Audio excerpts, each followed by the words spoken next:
Adding a riser block kit to your bandsaw can greatly improve your shop's capabilities by giving you the clearance you need for those big projects. In this video, I'm going to walk you through the assembly steps of the T25555 Riser Block Kit. Before we jump into the install, you're going to need a few basic tools to get up and running. You can pause here to see the full list. And prior to install, make sure you clean the included components to remove any rust preventative that was used during shipping. Unplug your machine before doing any adjustments, then detension and remove the saw blade and leave the wheel covers open.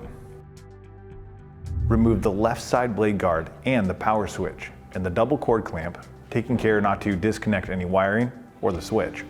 With the switch down and out of the way, it's time to loosen the hex bolt and nut that secure the top and bottom castings. For this step, you'll need an assistant to help you support the top casting. Make sure all surfaces are cleaned thoroughly and install the new riser block to the lower casting by aligning the pins. Then place the top casting onto the riser and insert the included hex bolt with hardware through the assembly and secure it from below. With your kit is a new extended left side blade guard, which can be installed now. Now it's time to install the new guide post assembly.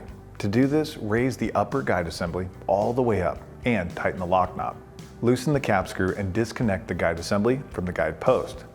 Next, remove the guide post control knob and lock collar from the pinion gear shaft.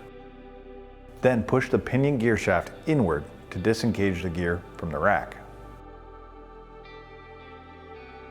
Unthread the ball plunger set screws and keep in mind that you don't need to remove these. Hold the guide post and then loosen the lock knob and slide the post up and out of the housing. Insert the new guide post into the housing, making sure that you align the keyway with the set screw. With the guide post in, rethread the ball plunger set screws, being careful to avoid over tightening them. The goal here is to have a guide post that moves up and down by hand, but remains still when the lock knob is released.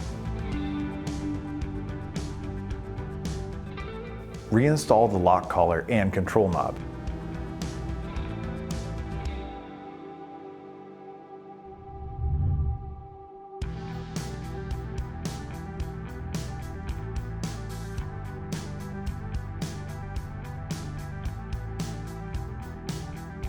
Attach the blade guide assembly and new extended blade guard to the guide post.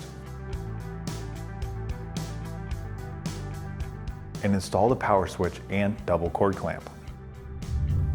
Included with this kit is a 105-inch blade, which can now be installed.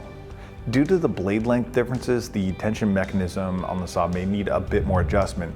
And if needed, you can find the steps for this procedure in your blade tensioning section of your bandsaw owner's manual. Applicable manuals will be linked in the description below for easy reference. With the blade properly tensioned, you can now slowly rotate the upper wheel to check the tracking. If the tracking is off and can't be corrected using the track and adjustment knob, then you'll need to insert a shim to the riser block. Good shim options can be a thin strip of metal or even packing tape. Use a straight edge between the wheels to determine if the top casting needs to be shimmed forward or backward. Detension the blade and loosen the mounting bolt securing the riser block to the bottom and top casting, and have an assistant tilt the machine in the correct direction, then insert your shim and retighten the mounting bolt. Retension your blade and check your tracking alignment and repeat as needed. Detailed instructions on the shimming process are also available in the wheel alignment section of the manuals that are linked in the description below. With the blade tension properly and tracking true, you can move on to adjusting the blade guides, and there's a link to a detailed how-to video in the upper corner of this video, as well as the description below. And thank you for choosing Grizzly as part of your shop, and we'd love to see and share your projects with our Instagram and Facebook followers. And please follow along right here by subscribing to our YouTube channel for more how-to content from Grizzly.